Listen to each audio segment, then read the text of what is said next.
Welcome to Thursdays at 3 p.m. Eastern Standard Time. My name is Jessie Ott, the host of this podcast, which is all about beverage innovation.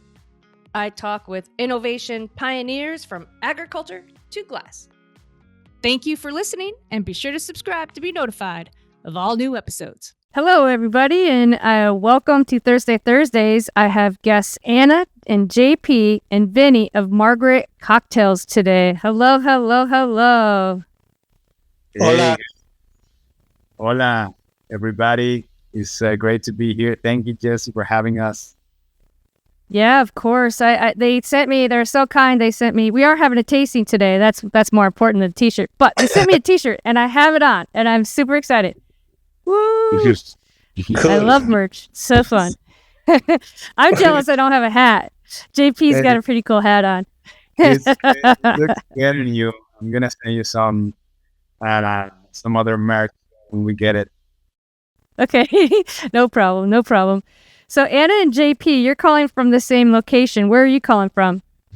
We're here in Coral Gables. We moved here last year from Guadalajara.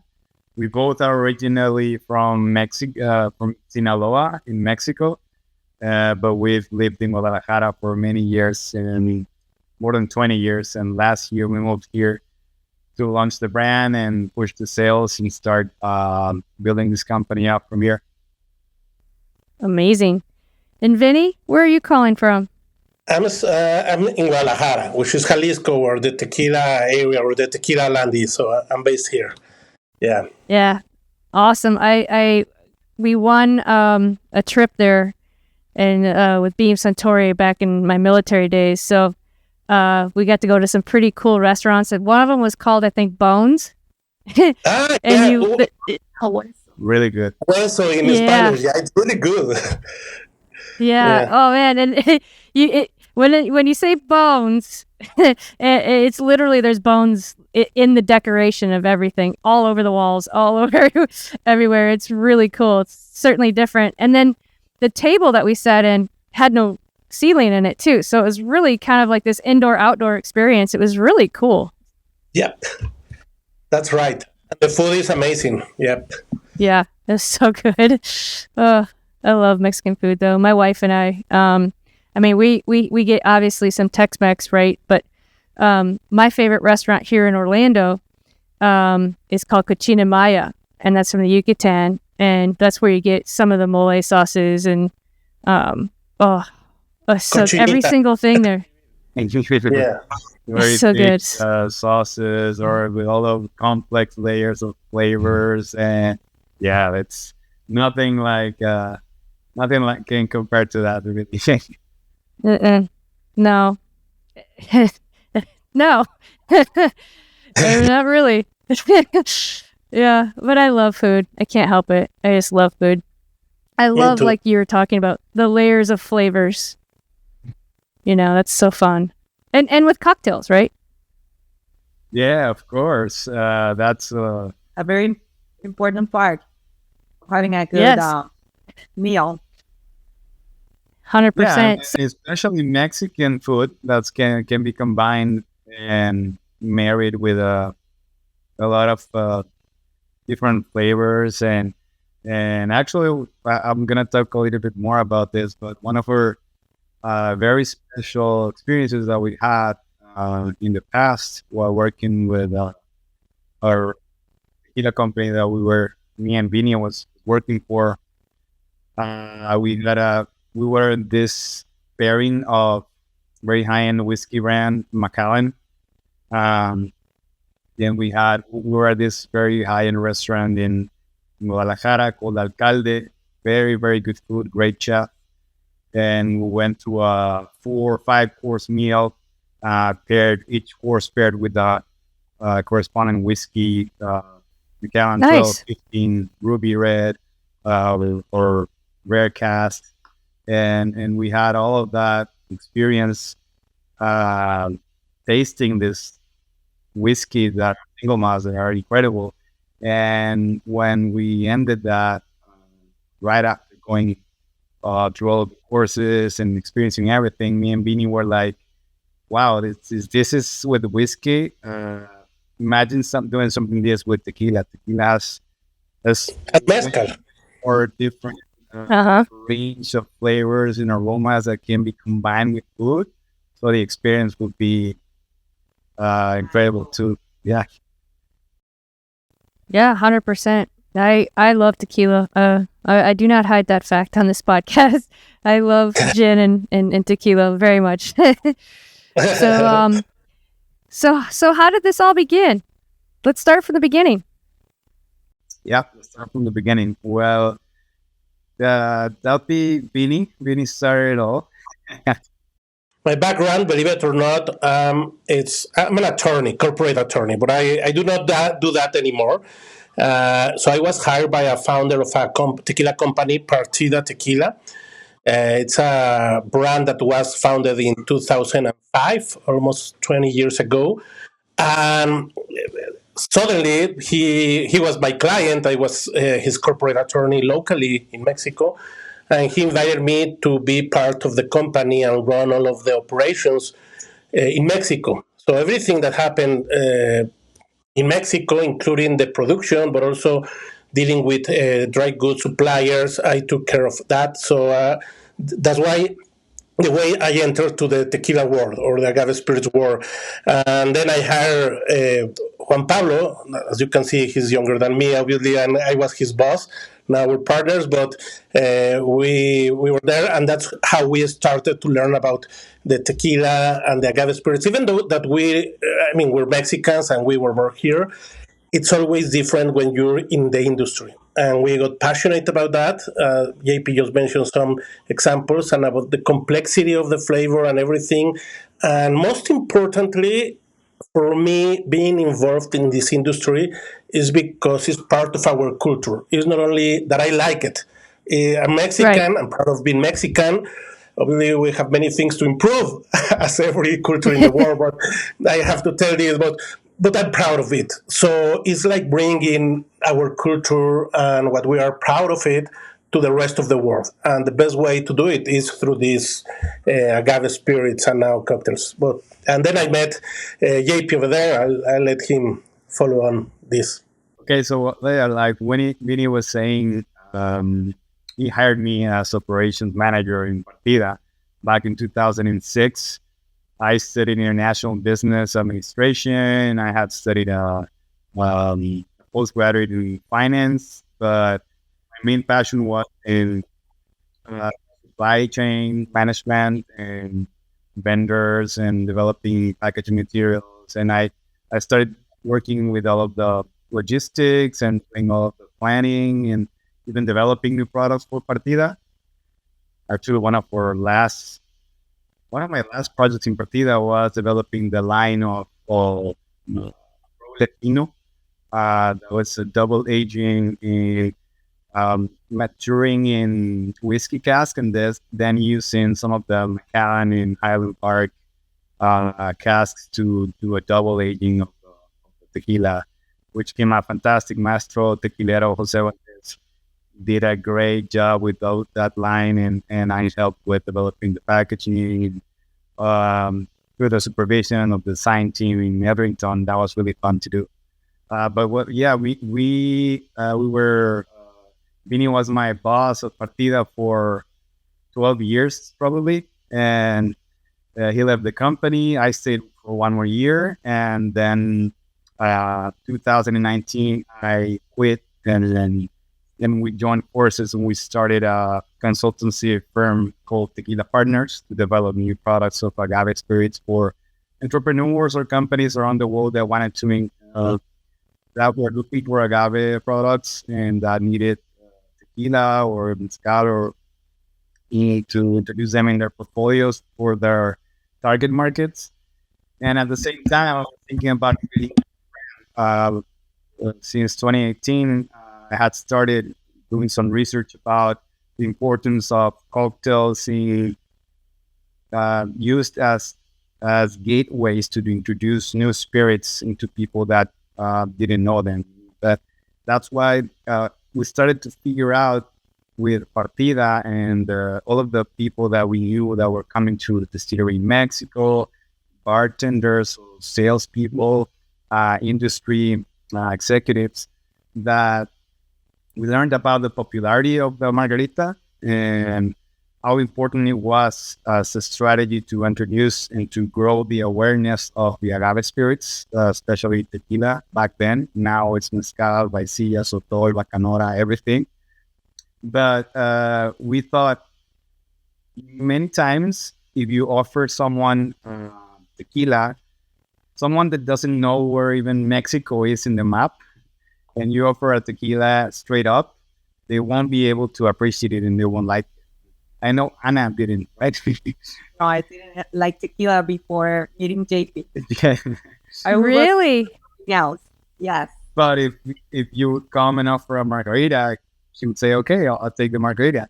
And then that's like you lower the gap of the education gap between learning about agave spirits and all what it's composed of and how it's made and to educate how to taste it.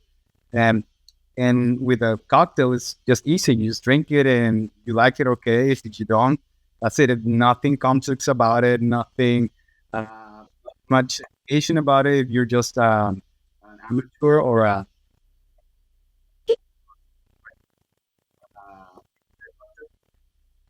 but we learned that it was very difficult to make cocktails that really represented the spirit that were like pre-made and that had this fresh characteristics of. It's really hard. Like the way you enjoy the cocktail the most is just what it's been recently made there from scratch. You're cutting the limes, you're squeezing the limes and mixing and using fresh fruit. But we thought, how can we do this? How can we put this in a bottle? And I started doing the research and I came across the high pressure processing technique or technology, which is kind of like a pasteurization, but without using temperature. And instead of using temperature, you use pressure to get rid and eliminate all of the bacteria, microorganisms, or everything that can cause the product to decompose or go bad in the product. You get rid of it by using pressure. So how this works is once you bottle the product, here it is, or Margaret, when we use a plastic bottle because of that, it has to be a flexible packaging. We bottle the product and we put it in this machine. And this is like a big chamber that it seals, you close it, and they fill it with cold water. After it's filled with water, they inject pressure, a lot of pressure. It's similar to the pressure that you can find at the bottom of the ocean. And so imagine that kind of pressure gets rid of everything. But you don't cook the product. So the flavors, the organoleptics, even the nutrients of the fruits, they maintain while using this. So are you adding the flavors with the water before it gets pressurized? Again? Are you adding the tequila and the fruit juice to it before you pressurize? Yes, it's the product is already mixed with the fruit juices and the spirits and the agave nectar. It's all mixed, formulated, bottled, and after it's bottled, it's processed with the high pressure processing.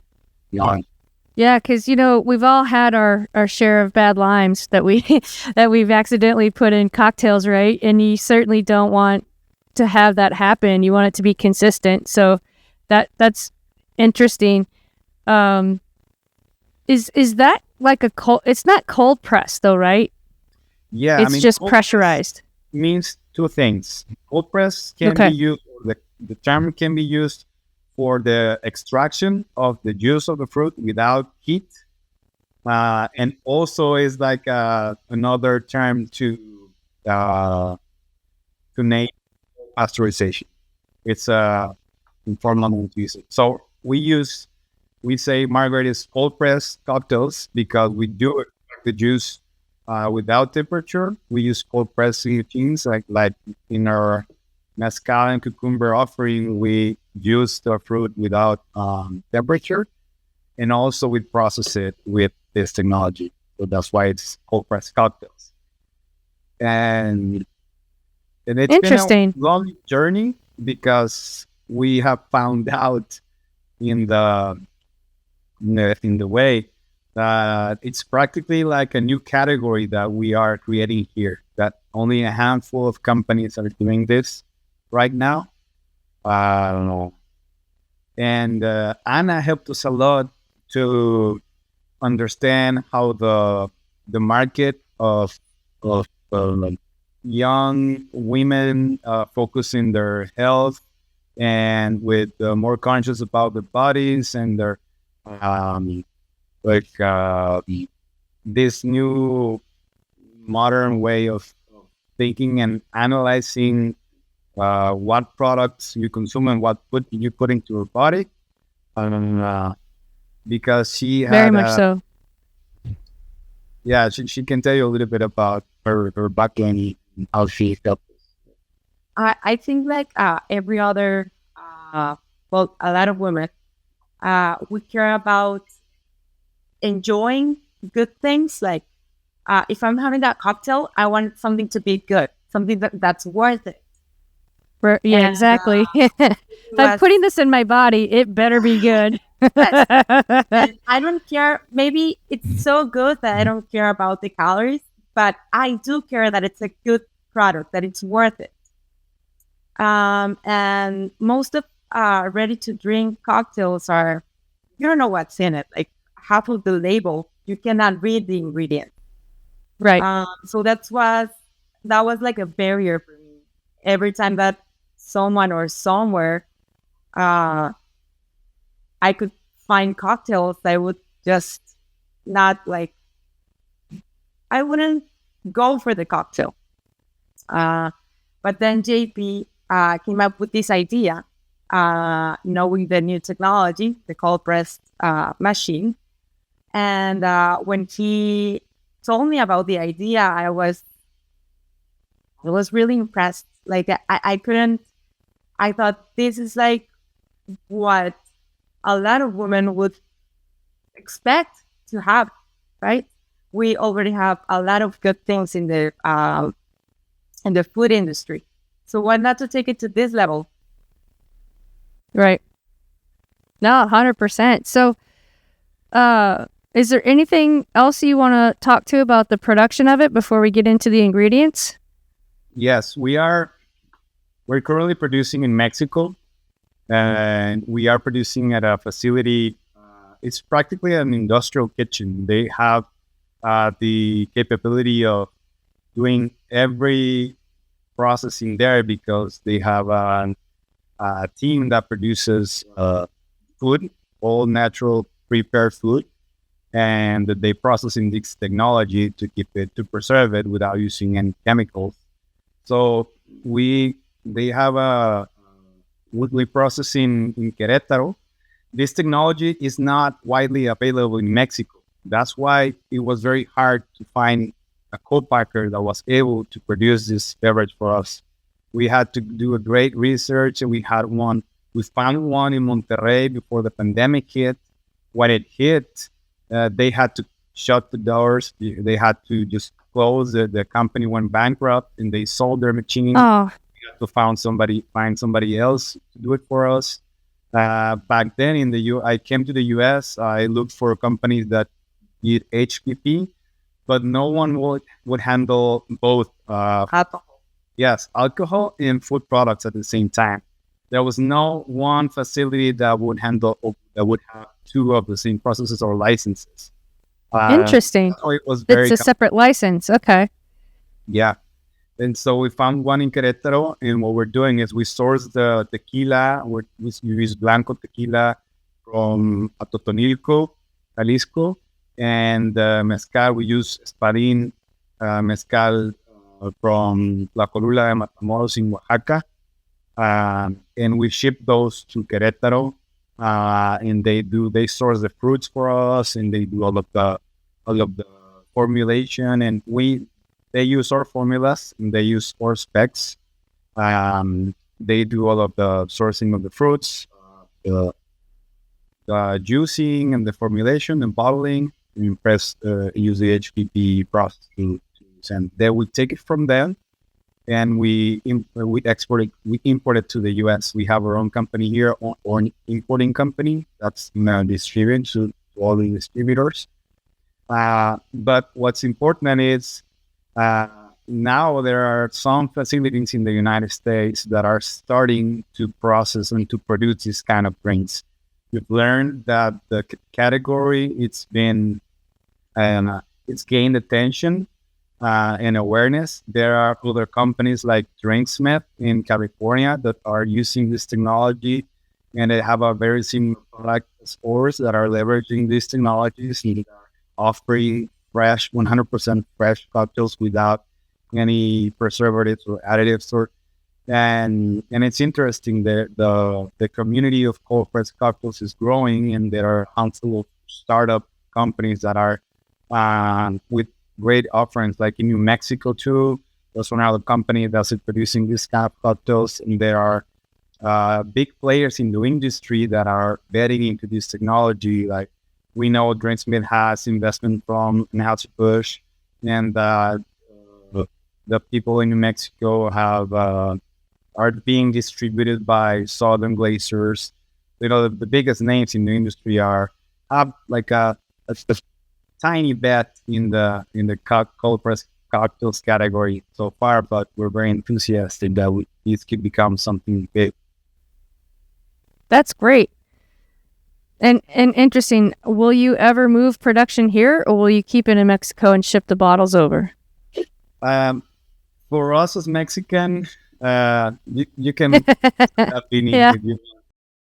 Well, I'm the one that is in Mexico, but we are open to it. I mean, this technology which makes everything to taste really, really, really fresh. I mean, so we have thought about it. We are looking for some suppliers and alternative, and you never know. I mean, it could be that part of it it's bottled over there, and part of it is over there, bottled down here.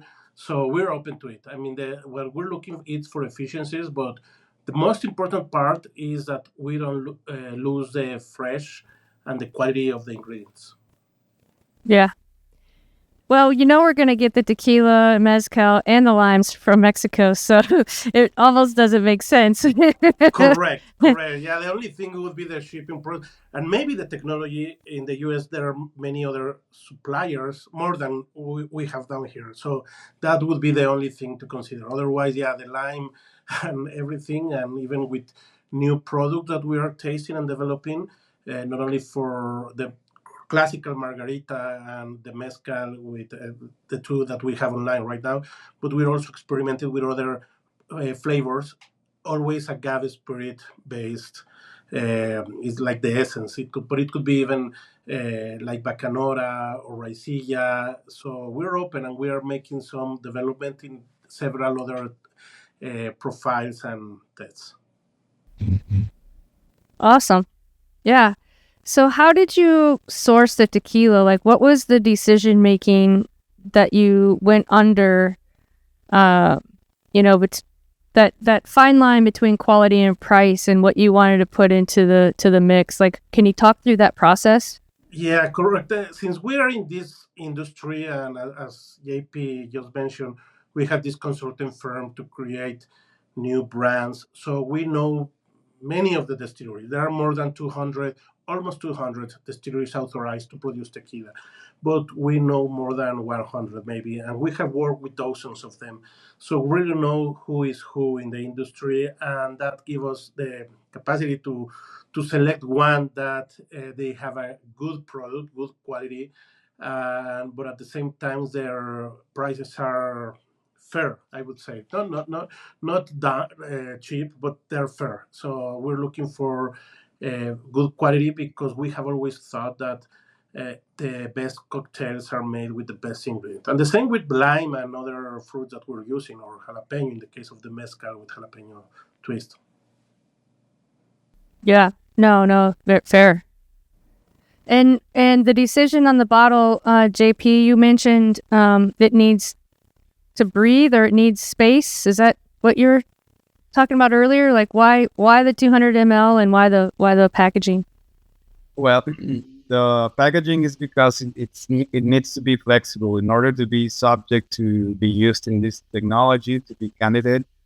You can't use cans because the pressure would just crush collapse the can, the aluminum, and you can't use glass either. So it had to be flexible packaging. We decided to put plastic bottle. We know it's not the most eco-friendly alternative right now in the market, but we do have an alternative bottle that we developed with agave fibers. It's a bioplastic made with agave fibers that we developed with a company in Guadalajara that are using to produce different kinds of plastic materials. And we are creating a biodegradable bottle that will be ready to use once we get to a certain volume that justifies the investment. And yeah, we developed our own mold for the shape of the bottle. It's like a triangular. It's shaped after the spike of the leaves of the agave or pencas. And our packaging is designed to look something very modern but playful also. It has like a character that we can use. She's Margaret. Like we can play with this character. And Margaret is the translation of Margarita in Spanish. You know as the name. And that represents what we are. The true essence of Margarita, which is a sour cocktail, but made with agave spirit. And the 200 milliliter, like how do they come packed? Like how would a consumer buy them? That's probably like what you know better than I maybe. The when you go to a bar and order a cocktail, you get between 130 to 160 or 170 ml of liquid in your cocktail, depending on the recipe and what we're using. So we wanted to use 150 mLs. That was our first bottle that we used. We went to a show in New York, the USA Trading Tasting, and me and Ana were there in 2019, was it? 2019. Yeah, and we presented the product there to potential distributors, and we had our 150 ml, and everybody would look at the bottle and say, "Is this a TTB authorized size?" And I'm like, "What? Yeah, I'm not sure if you can commercialize in this size." I'm like, "No, wait, what do you mean?" Yeah, there are certain standards of fill that you can use. And I'm like, oh, really? I had to go back to the regulation and research that, and then we had to change it to 200 ml. Yeah, we get a little bang for your buck. Get a little extra. And it's a full cocktail. It's a 12.5% alcohol, and it is a full cocktail. At 200 ml, you got a generous pour of margarita in there. And I would say with 2 or 3, you're feeling the best. So is there, what is the cost first, I guess, on one of these? Yes, right now, our main channel that we're focusing on is online because DTC, it's, as you know, it's one of the best ways for an emerging brand to reach an audience and start building their consumers and their loyal base, the fan base. But we online is the tequila. It's this one is the classic margarita with lime juice, agave nectar, and the tequila blanco. It's $6.50 per bottle. And mezcal version with cucumber, lime juice, and jalapeno. This is the spicy margarita with mezcal. It even has the hologram of the regulatory council of the mezcal there, which the one of the tequila does not need it. And the mezcal offering is at $7.50. It's $1 more expensive than. Okay, and you buy them in a pack? Yes, we ship them in 8 packs. Okay, and can you mix and match? Yeah, you can buy 4 and 4. 4 and 4. Okay, very cool. Nice. Well, should we try it now? I've been so patient. I already went through half of one. So We want to see your reaction. Okay, so we are doing the tequila with lime, agave, and agave nectar, right? This one. yeah. Is there any significance to the green bottle outside of marketing? Like, is there any kind of need for it because of the way it's made? Like No. color-wise or anything like that? It's a way to unify all of our line, and also that green is very, very similar to like the agave, and Yeah, okay. it also represents a lot of green. Helps to speak of freshness. So it's a color that's used in products that wanna enhance or wanna to highlight the characteristics of freshness or natural. So, Margaret is very cute. They have Margaret on here. Are those rosy cheeks that are on there? Is that a significance? They're earrings. Oh, sorry, they're earrings. Okay. No, but you know the first one that tell me that maybe because after a couple of Margarets, your cheek comes a little bit red. Yeah, exactly. That's what, That's what I exactly. thought at the beginning. Yeah, same thoughts here. Very cool. She's super cute, though. You can finish it. Okay, I have one pre-poured already. So, for the audience that can't see, it's got a great. It's not clear, but it's a lighter kind of off-white color, slightly tinged, like the lime color. Yeah. I have mine straight up, and do y'all have yours on ice? On ice. Mine is on ice. On Yeah, ice? It's better. It's always better. Okay. All right. Well, let's go for this. Let's do it. Salud. Salud. Oh, that's yummy. My brother-in-law's like, stop saying yummy. Can you please use another word? Just don't use yummy. But it's yummy. You're right. It's yummy. Yeah.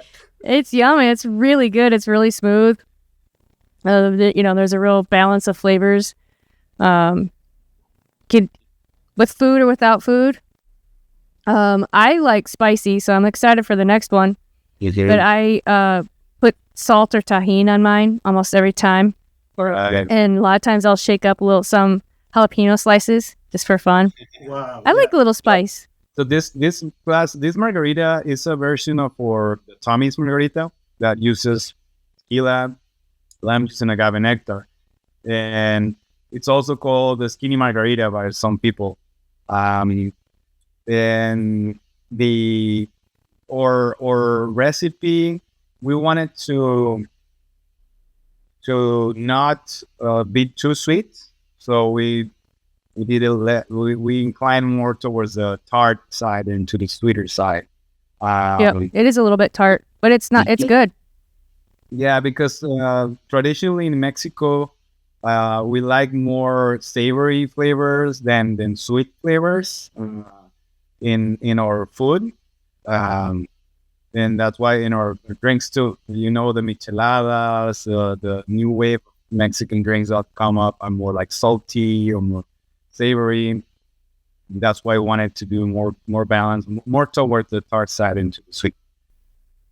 No, that makes sense. Thank you for explaining that. I didn't know that about your palates. Yeah. Savory over sweet, but I guess that makes sense after you go and eat there. Yeah, that's right. With all the mole and sauces and whatnot. Oh, the cheese. The skillet cheese. The skillet cheese. Oh. Yum. Sorry. I'll come back to you here in a minute. You should come back. And, there are a few other places that they just opened after the pandemic, so we look forward to receive you here and give you a gastronomical tour. I'm a sibarita down here. Oh, I would love that. Yeah. I would love that. I'm trying to get there. There's another client of mine that you can go and plant a agave plant, and then you get a bottle of it 8 years later. Oh, Really? Raicilla, And La Reina. yeah, Raicilla. Mm-hmm. The Reina, Yeah. you know, Ana Yeah, Juan we know Pablo. them very Okay. well. Yeah. Although Oh, you do? Yeah, Yeah. it's Oh, very good. I love those people. the brand is I amazing. adore them. Yeah, they're doing really well. Yay. Yeah, I keep trying on my end to do whatever I can, because that brand is certainly an emotional one. You know, it's a special one. Actually, now that you mentioned them, I'm going to reach out to them to see if we can make a cold press cocktails with Raicilla La Reina. I was going to ask if you were going to do other agave spirits, because, you know, when I ask different people on the podcast, well, what do you feel is, you know, the next trend? What's coming? And a lot of times it's high-end gin, it's sipping rums, and it's other agave spirits besides tequila and mezcal. So, Correct. you know, mezcal's got its input here, right? It's got a footprint here. People know what mezcal is, and it's polarizing. You either like it or you don't. And that's not the case with the other types. Yeah, you say, I think Sotol, which is not exactly an agave plant, but it's I would Right. say it's cousin. I mean, it's from Chihuahua, Coahuila. I think it's going to be a very, very good opportunity for the industry, but also Bacanora and Raicilla will have their own space. Yeah.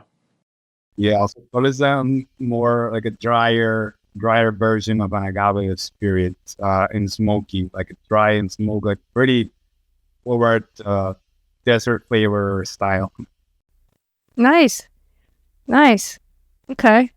All right. So moving on, we are tasting mezcal with lime, cucumber, agave nectar, and jalapeno. Woo-hoo. And this is the label you were talking about for mezcal? Correct. Yeah, that hologram that mezcal regulators determined that each product of mezcal had to be, well, first of all, mezcal cannot be exported in bulk to the world outside from Mexico. You can export it only bottled. I did not know that. Yeah, the tequila, you can export it in bulk by tankers, and they even mixed up tequila can be bottled everywhere in the world. And those facilities are vetted by the Regulatory Council of the Tequila. But in case of the mezcal organization, they decided that the denomination or appellation of origin mezcal was not going to engage into authorizing third parties outside of Mexico to bottle mezcal. If it's mezcal, it's going to be bottled coming from Mexico, and it's going to be coming already bottled. So that's why You think it's because it's a little more artisanal? Yes. Each time you get a mezcal, you need to check that they have this hologram. If the bottle has this label on it, it means that it's authentic from Mexico. And that's why, in our products, we don't have in the tequila version, we don't have that label, but in the mezcal one we do, because the regulatory body, one of them, because it has multiple bodies, organizations regulating mezcal, they need you to put that label in the products. Interesting. Is that the same for Raicilla too, or each one Bacanora of or Soto? Different regulations and organization, but Raicilla is very early, it's very young, and it hasn't been very young. Yet, but in many countries, it's also a very a long and difficult work that the authorities have to do, and it's a diplomacy thing also, that because they have to. You can explain this as a lawyer, how the government works with other governments to have them recognized. So it's pretty simple, I guess. You just each government just recognizes a certain territory to or authorized to produce some sort of product. How they negotiate between countries to have them recognize this. Through an international treaty. So that's what happens in Champagne in France, for example, or for different kind of product. Yeah, so one that denomination of origin is settled within the country, and it's now the country, Mexico, goes to other countries and negotiates with their treaties for other countries to recognize this particular appellation of origin for that product. So that can be protected in other countries and used as a trademark. It's practically as they register the trademark. Tequila is protected in more than 140 countries, and mezcal is not automatically protected in those countries too. They have to go. Okay. Mexican government has to go to these countries one by one or by treaty and negotiate for them to protect the word mezcal and the trademark mezcal, and for all of the products out there that contain the word mezcal to be able, to comply with the Mexican rules of making mezcal. Very interesting. I kind of like that. I like that they're protecting it a little bit, That's good. Are you selling out to any other country besides Mexico and U.S.? Not right yet. now. Yeah. Not right now. We do have a more open mentality in terms of the markets where we want Margaret to be commercialized in, because we know that the U.S. market it's big. It's the biggest right now for agave spirits, but also is the hardest because of the regulation and the competition. And we have a lot of like a big network of people that we know in Mexico, and the opportunities that we can do to place product there and in other countries. So, and we know the importance of having a brand, to have multiple countries or markets for increasing its value, especially when you are thinking about selling it to a strategic partner or one of the big guys. They're gonna take a look at what markets you're in and what are you doing in those markets. So probably we'll do more countries later on, but right now we're struggling enough to get enough recognition for the category and the players in the industry or traditional distributors to understand that this product that needs refrigeration, because it's not pasteurized, does not contain any preservatives, has certain requirements of logistics and special care that will need to be included in the supply chain, and that are not the same as any regular product it's not what they're used to handle with other of the rest of the products. So I'm smelling the cucumber over here. So it's I'm dying to try the second cocktail here. So let's go through the ingredients again. So this is mezcal with lime, cucumber, agave nectar, and jalapeno. So can you talk about why you selected those flavors? Yeah, so basically we wanted a really refreshing mix we wanted to highlight the smokiness of the mezcal, and at the same time the freshness of the cucumber, and to make it practically like a mezcal margarita, or a spicy mezcal margarita, but not having the same ingredient that's the lime one. We wanted something different in there. Spicy cucumber in Mexico is really popular because we eat cucumber with tajin or chilito and limon and lime, and that's like a snack in chamoy. Yes. Flavor. Mangoes. Exactly. Tajin and mangoes. Mangoes. You can get those at the State Fair of Texas. Oh, right. Vinny was just there in the rodeo. I'm pushing my partner to have our mango cocktail because I love mango. That's my favorite fruit, and I love those cocktails with tajin, mango, and I will do it with tequila instead of mezcal, that one. But I'm looking forward. Maybe the sotol could be with mango. I mean, it will be from the north, maybe French, but it could work. Yeah, go for it. Yeah. So I'm going to show the YouTube audience, and I'll explain to the audio audience the two different colors. So you have the traditional margarita, which was, like I said earlier, hint of lime, when kind of like an off-white. It's great color. It looks very clean and very crisp. And then you have the mezcal margarita, and it's got kind of a yellowish sort of green color to it. It looks really cool. So I'm gonna try it again. I kind of cheated because I couldn't wait any longer. I should have tasted it before I asked the question, so that's my fault. That is so good. I didn't say yummy, even though it's yummy, but that is fantastic. That's a really good cocktail. You get the smokiness from the mezcal. Makes your mouth water. The smokiness lingers so beautifully, and then you have all these different complexities of flavors just sort of kind of showing up, and it's lovely. It's like a explosion of flavor that just melds together. Now I'm feeling a little bit of that jalapeno. I'm feeling a little of the spice. Yeah, exactly. And it's funny because I was getting the cucumber on the smell, right? It's sitting in front of me by my microphone. And when I taste it, it's not over, like there's not a lot of, there's cucumber flavor, but it melds in there,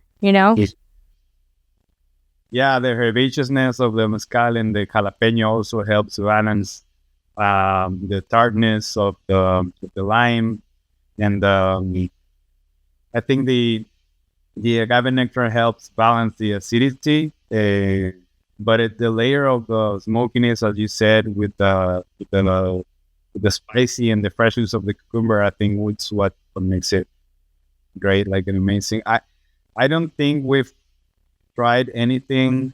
We've tested a lot of cocktails, but I don't think we've tried anything that comes out of a bottle with this fresh and this good, and it's that original and innovative offering of a spicy cocktail, a mezcal cocktail. There aren't many out there. So these are very fresh, very crisp, clean. You can tell they're high quality ingredients. It's there. It's good. I almost didn't want to launch the classic margarita because it's just, there are too many variations and versions out there, and competitors that we thought just a neat bottle margarita who wants it. Okay, people are tired maybe of it, but it's a staple. You cannot make a cold press cocktail company or cocktail or agave spirits cocktail company without having the classic margarita. Yeah, you're right. I think you're onto something with the Sotol and the mango. Like, if you do something slightly different that no one else is doing, you got to have the standard margarita because that's just, you have to have it. But I think as a product differentiator, if you do a raicilla and you do, because there's a whole lot of education that needs to happen. And if people have access to it this quickly, just shake and a twist of a bottle, that's going to help with rising the whole category, right? The non-tequila categories, potentially, like the mezcals and the sotols and the raicillas and bacanal and what have you. So I think that's a real unique offering. But, you can't... You gotta have the classic, right? You just gotta have the classic. I'm with you on that one. Yeah. And it's awesome. Totally agree with you that for us, a complete line, not only with tequila and the classic one and mezcal, would be the main door for non-agave spirit drinkers to experiment bacanora, raicilla, and even sotol. Yeah, 100%. And for people that are not mezcal fans, the jalapeno and the two fresh ingredients in there, and then with a little bit of that nectar, kind of combining those ingredients, mellows it all together. So it's not like this big smoke bomb in your face. It's just lovely smoke. Like, it's silky and elegant.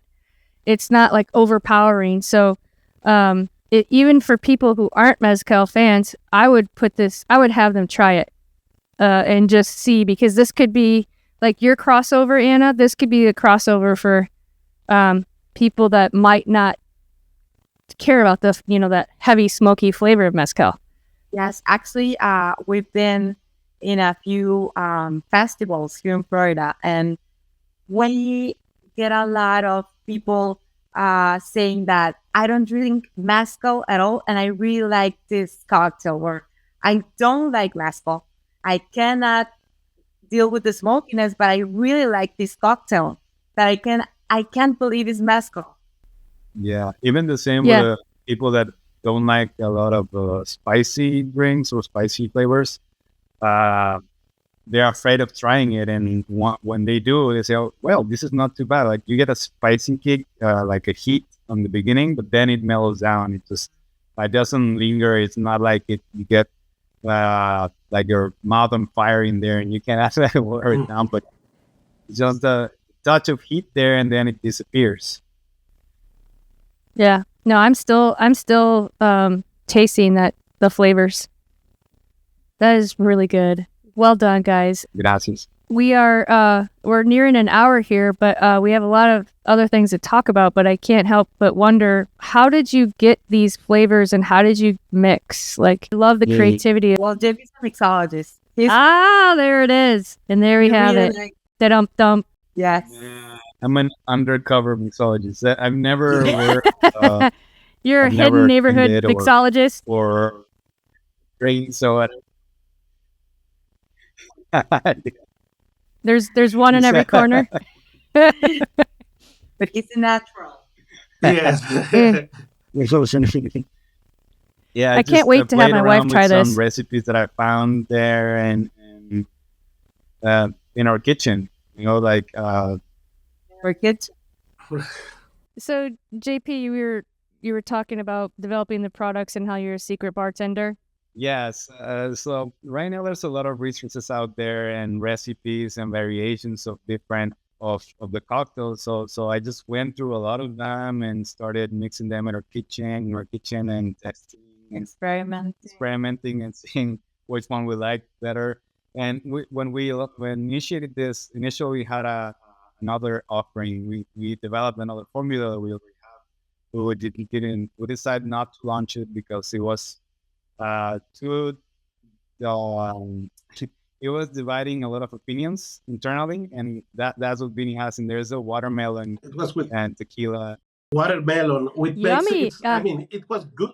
It was really good, but we found that let's focus That sounds good for the launch. But it was already bottled and it was delicious. Yeah, I mean, I think in the next run, JP will launch it because he loves watermelon. I prefer mango, but he prefers watermelon. But any of those looks. That one has watermelon, lime juice, and agave nectar, and orange lime, and agave nectar. It has peppermint, spearmint, made with tequila. Yeah, the watermelon and mint are great together.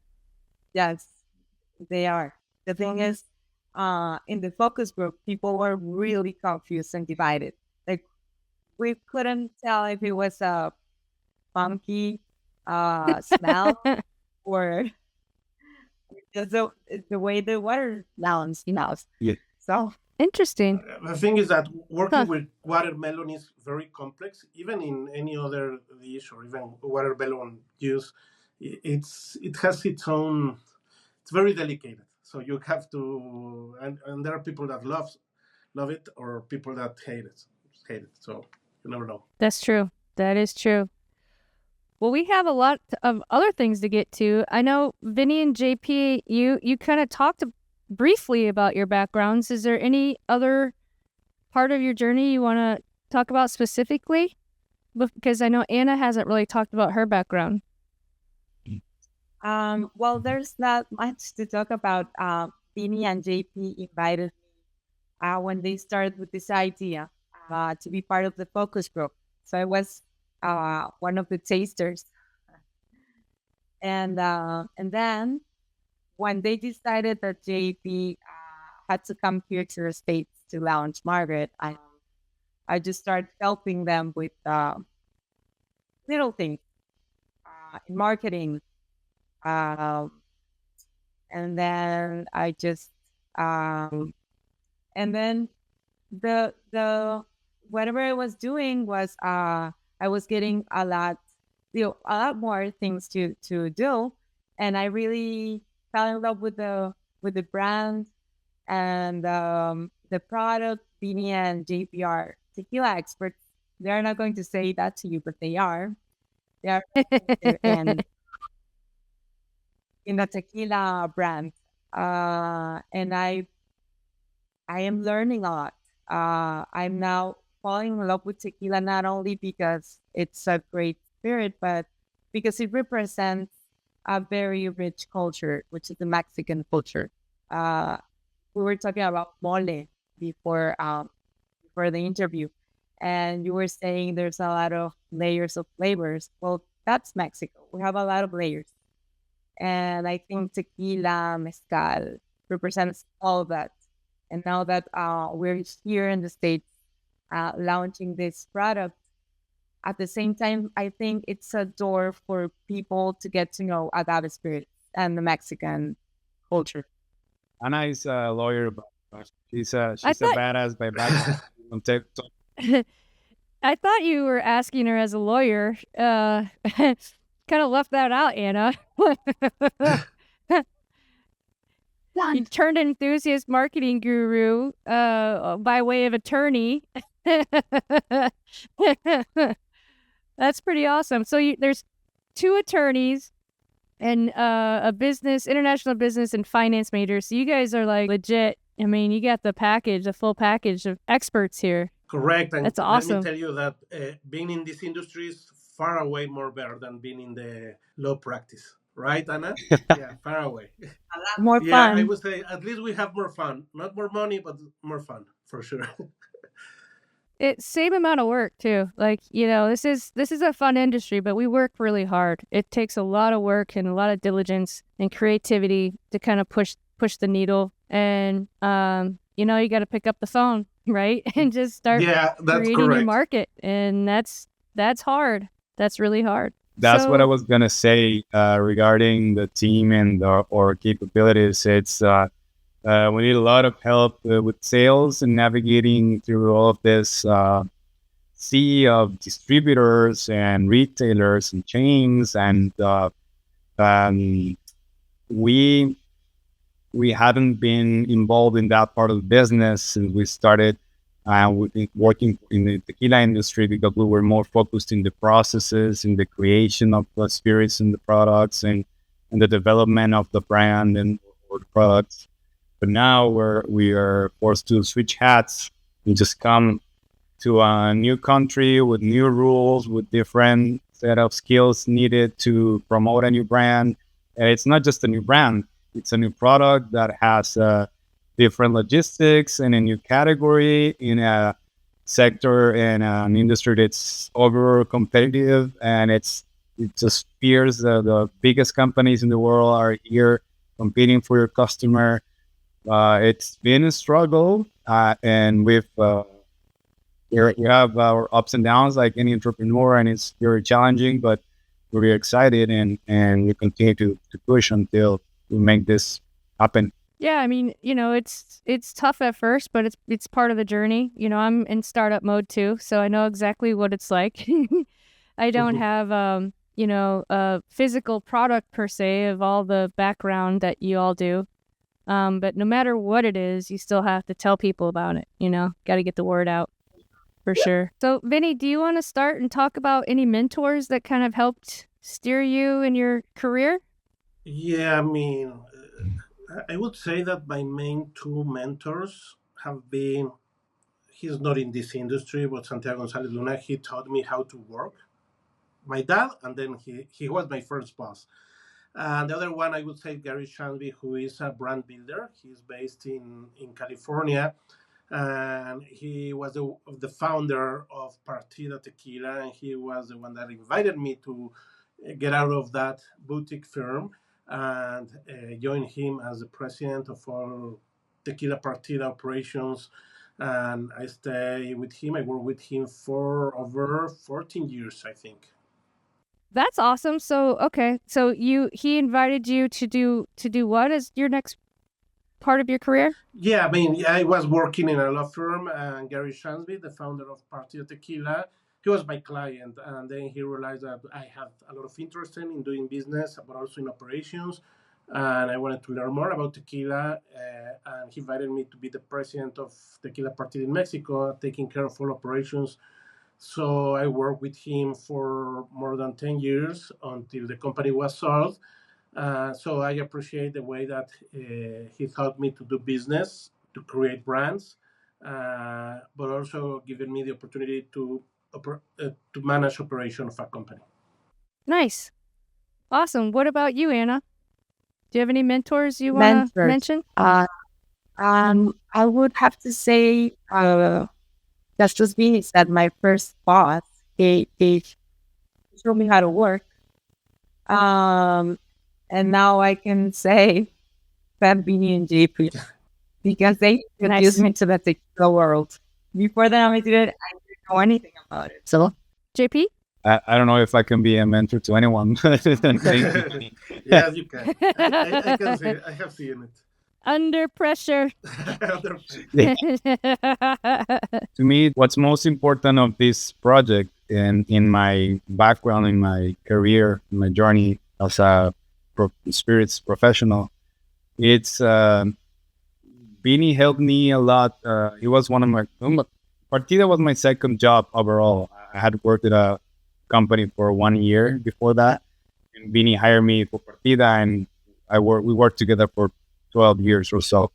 And so it really pretty much shaped me as an executive and showed me and taught me how to prioritize and to manage people and teams. And that was very, very, of course, useful and impactful in my professional career.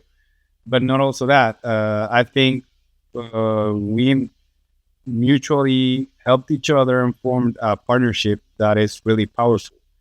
And what I would like to highlight here is not just the importance of what someone can do to your professional life in terms of impacting it or influence you and teach you some things, but also what you can do together as a team. So Yin and I have a great relationship and formed a friendship and a really good partnership, and we have done really good things together.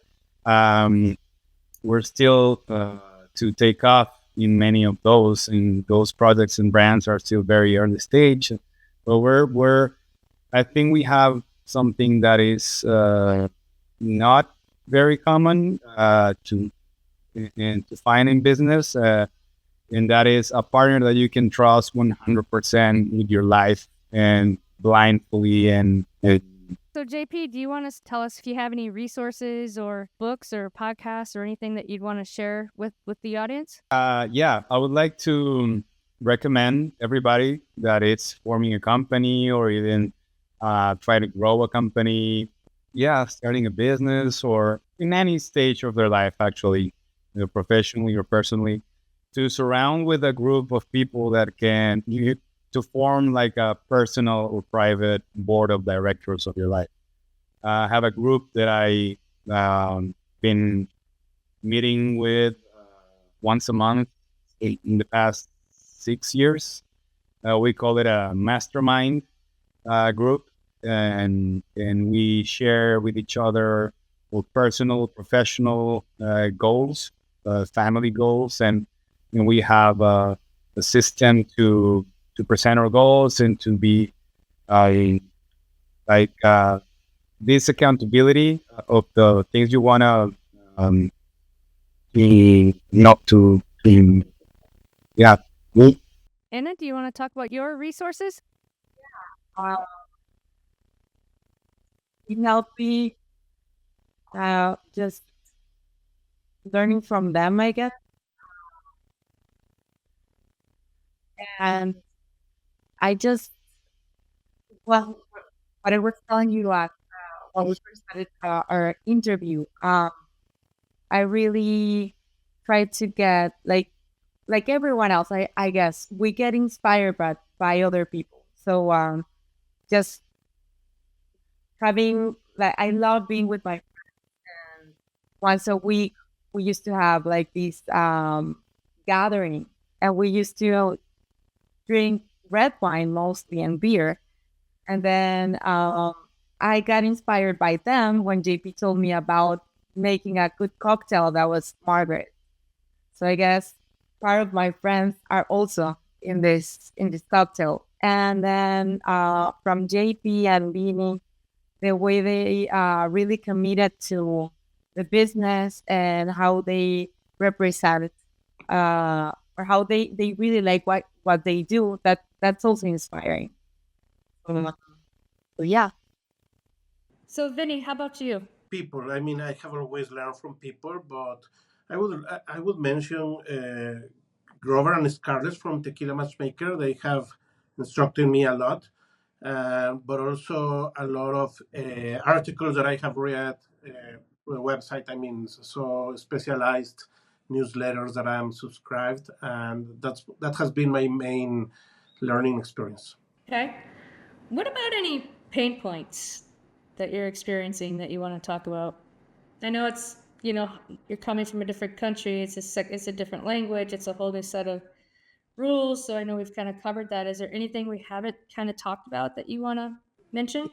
Yeah, I would say the three-tier system that we have in the US, but I mean, I would say maybe there's no any other country in the world that has that complexity, and it changes from one state to another state. So, Yep. wow, that has been very, very difficult for not only for an RTD like Margaret cocktails, but for every single tequila brand or mezcal brand. It's very complicated comparing to what happens in Mexico and the way that it works in Mexico. So I would say that that's the main challenge or pain that we have gone through. And because the culture, even though, I mean, as you just mentioned it, Americans love cocktails, even more than Mexicans. Even agave spirits based cocktails are more appreciated in the US than in our home country, that is Mexico. So I wouldn't say that culture has been a problem. Correct me if I'm wrong, JP and Anna, but I think it has been the three-tier system and all regulations that we have gone through and the cost for doing business in the US. Okay. In our case, we have an import license, but we're not able to have possession of a product in a warehouse that we control. We need a distributor's license to do that. That for us is like, wait, what? Why? And if you're working with a cold chain and refrigeration that's needed for a product, it's that's our main point, pain point right now. It's been very complicated to find a distributor that has a refrigerated warehouse and not just temperature control, but full refrigeration, and that is able to store product and to service retailers or clients from there. So yeah, I agree with Vinny that three-tier has been our nightmare since we launched the brand. Anna, do you have anything you want to talk about? No, I think Florida has been treating us very well. We are very happy to be here, even though we've never been to Miami before coming to live here. So first time Miami, first time getting to know Miami and living here, but we are very, very happy. Oh, that's good. It's a beautiful place, right? Yeah, it is. It's a beautiful place, especially during this time of the year. The weather is perfect right now. Wonderful. Yeah. Absolutely. What is your outlook for Margaret Cocktails? How are you feeling about it? I mean, you guys are pretty new. You're just getting started. Your network's really well in the community. We found out through the events that we've attended and people tasting Margaret that people really liked it. Really, really like every single feedback. It's been positive. Yep. Actually, 2 weeks ago, we went to Fort Lauderdale and half of the day, and we ran out of Margaret. Oh no! You're so popular. We stopped like that, but we brought the same amount as the other festivals. People really liked it, I think, and we are really, really optimistic and really happy because of it. But JP was telling me that day, every time I get excited hearing people that they really like the product. Thing is, it's really hard for us to get the product to them. So that's like our problem. But we do believe that short term, we can lean a lot on the growth of e-commerce because I know it's a channel that's going to be very heavily attended by the big guys also, but that presents an opportunity for the emerging brands. and we are partnering with companies that are doing a lot in this space. It's that that never advantages of being able to ship to the consumer using these systems, and we know that in the short term that channel is going to help us grow our community, bring awareness for the cold pressed cocktails category as a whole, and probably some alliances or work with some of the or peers in the industry that are trying to position products like same quality and using the same technology as we are. And so maybe we can do something together and join forces to make more impact. So, the fun part, we are going to end on your passion. So, Vinny, what are your passions outside of the work? Well, my passion is first is my family and friends. So being in this industry has helped me to be close to them, and regarding my friends, even to have fun with them and enjoy some cocktails together. So I think that it comes together, both of them. Yeah. Yeah, for sure. My kids are Anna? too young to start to drink, so but they say, okay, when I'm an adult, I will try that. You have to wait several years, but they have to wait a long time now. How old are they?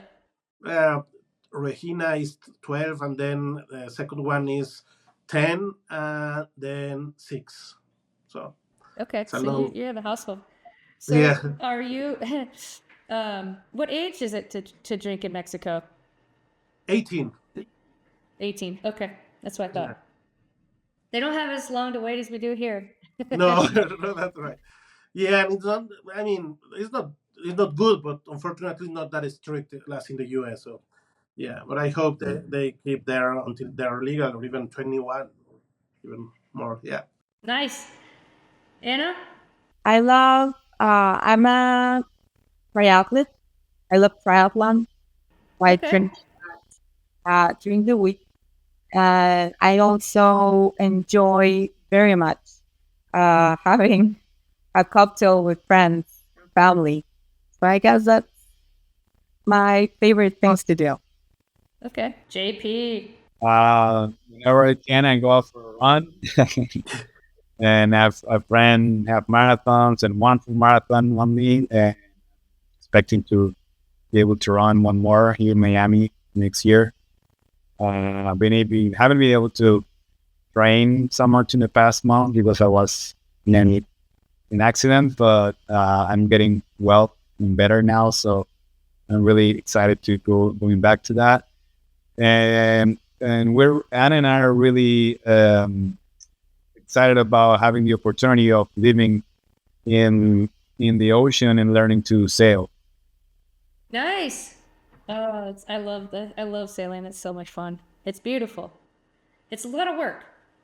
Yeah, That work. we know that it's complicated, but we have found school and we're ready to start lessons and to understand all that navigation and sailing work. But I guess that's what makes it fun, right? Like, Exactly. It's a challenge. Can't be cha- easy. That's right. Or it wouldn't be fun.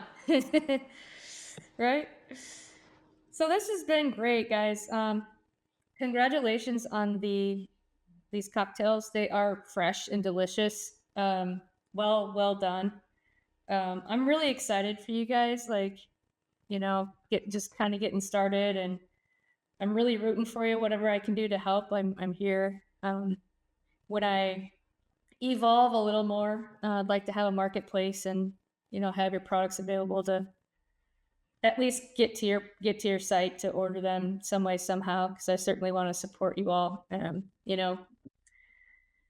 It's important. It's really important to do that, in my opinion. So I really want to do that. Is there anything else that we haven't talked about that you want to mention before you go? Maybe your website. You tell us a little bit more of that what you're planning after in a different call that we can. We're yeah, very happy to collaborate in any way. Of course, you can reach us right now. As you know, you can imagine the most important thing for us is growing our community and our social networks and Instagram. Our handle is at Margaret Cocktails, and Facebook, same Margaret Cocktails. Our website you can buy there. It's we ship to over 40 states and cocktails.com. And stay tuned for more of the our line expansion coming soon later in the year. Woohoo! Yeah, We'll have to have you back on, do a little Let's- segment. Just 15 minutes. Works. Just Yeah, 15 that'd be minutes. great. Try the new ones. Awesome. Well, I'm so glad we got connected and I was able to interview you. For those of you that I probably sound a little bit different, it's because I'm in we call it the Great Hall, and it's layers and layers of openness, and so there's probably a lot more echo, which is a real bummer because my internet isn't working that great today. So I apologize for any kind of misflow throughout this podcast, but it kept recording you all, so I think we should be okay. It's just editing on the back end is going to be fun, trying to slot me in where I'm supposed to go because I'm gone. Thank you for having us here, Jesse. It was great chatting to you. Thank you very much for your time. It was nice talking to you and connecting with you. Thank you, guys. I really appreciate it. Keep in touch. I'm rooting for you. Sure. Thank you. Bye. Salud. Yes. Take care. Bye-bye. Bye. This week's episode was produced by Fedora J Productions.